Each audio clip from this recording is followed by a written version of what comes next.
No 2 days as a handyman are the same, and so it was that I found myself somewhere in deepest, darkest Torquay, in the jungle, looking for Dr. Livingstone. Well, I presume that's why I was there. To be fair, the owner did mention it. The garden needed light weeding. And here we have garden after the attempted trimming. Actually proved too much for my trimmer, so I ended up using a bush cutter attachment for it instead. And one of the surprise finds was an upturned table. It actually isn't too bad. So there's actually a wall in the garden as well, which I didn't know existed. So it's quite interesting archaeology there. I'm just trying to tidy up this unsightly wooden box. I've had a look inside and it contains some plumbing, but I don't want to do anything with that. It would end up costing a fortune. So I'm trying to smarten up the wood without it costing too much. No instructions.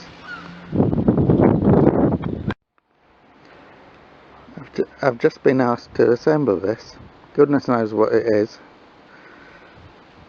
Make quite a few wigwams or one big bonfire. We'll have to find out. No instructions.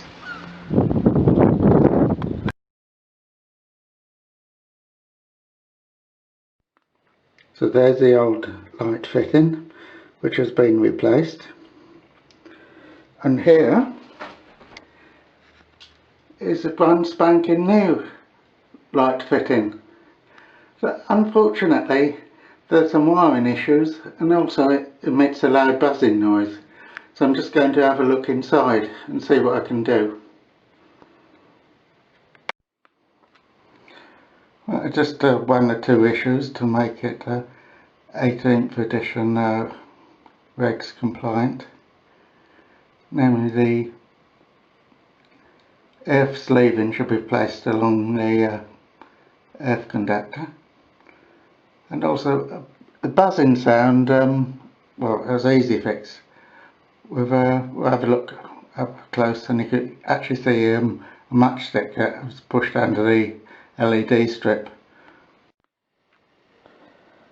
And here we have a chandelier that's in need of slight assembly. Brings back memories of a Meccano set to me. Should be an interesting project.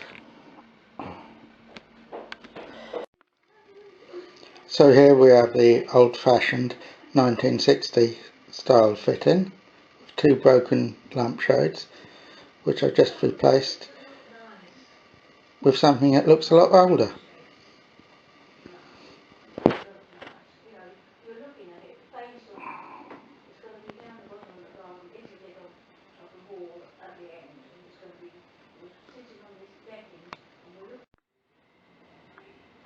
Okay, it's a big day today. The entire room's going to be painted. The magnolias go in and the brilliant white is in. So I've just been filling in some screw holes, and if you have a look here, it goes a bit more in the screw hole. We've actually had a piece of twin and earth on top of a wall. Looks like it was done by an amateur electrician that got fed up with the wiring inside the plaster, decided it's less effort to wire outside the plaster. So I've just been correcting that. At least the room isn't as bad as the outside of the house. That definitely needs some attention. And here's the lovely old grotty chandelier, which is about to replace the far too posh and expensive looking one. That's sure to send the house prices plummeting.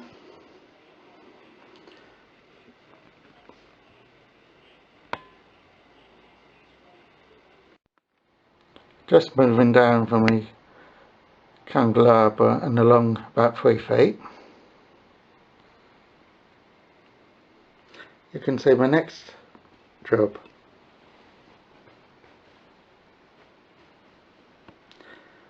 Now, if that happened during a moving in or moving out process, in no way you can get a wardrobe or a bed down the stairway with only 30 inches of clearance.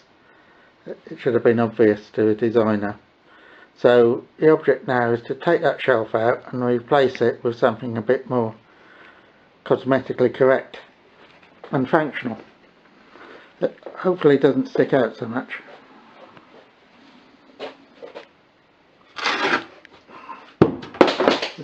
You can see a tile surface underneath. Now I had to run cement along the back of that shelf to fill in the void, and give it a couple of days, it should be dry, and then I can do the next stage,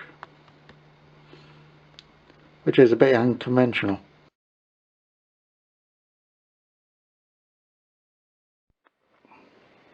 Okay, so this is the score so far. I'm trying to connect up a BT router to a HD TV set so I can receive the TV channels. That's an interesting job. I had to chase down through a concrete floor, under fitted carpets, goes along under the doorway, along the wall, and comes up in the centre of that unit there, about 8 inches high. Now, to make things more complicated, I reckoned I only needed a 3-inch drill to drill a hole 6 inches deep, because I could match both holes up. I could drill one 3-inch hole this side and measure. Now, I ended up using this thing. It's a huge overkill, simply because someone borrowed my smaller drill. But the principle is still the same. Ended up drilling 5.5 inches with this drill, which is, quite honestly, is more suitable to drilling through castle walls. I will leave the camera running to see if I win my bet or not.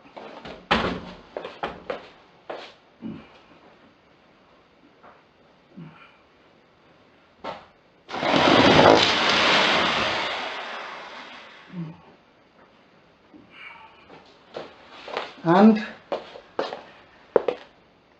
pretty close. I think I've taken out a bullseye.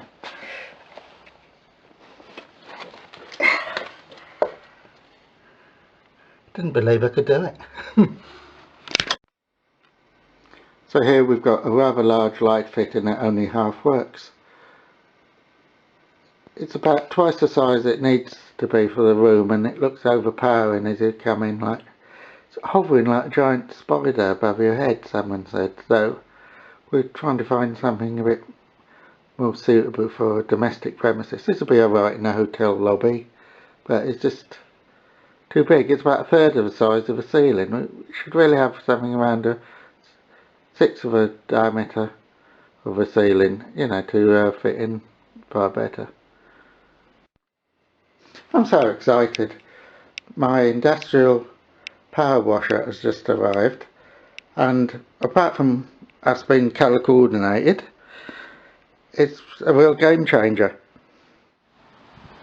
What better a photo to demonstrate the difference in pressure washed and non-pressure washed cement, as clear as black and white.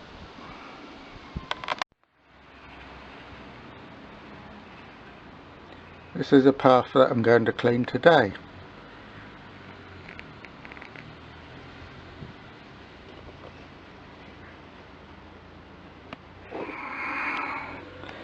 You also see the ground with concrete and earth mixed together with large cracks in it, which I'm going to use the pressure washer to clean. It'll clean the earth out of the way, and I get a good adhesion with the new concrete I'm going to pour down into the cracks. So we're going to see how it works out. Also, well, micro weeding I call it, things like this.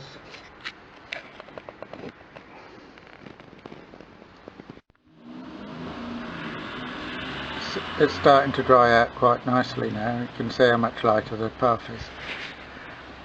I've cemented over a crack halfway up, which is starting to dry out one side, so you can barely see it. Looks quite nice.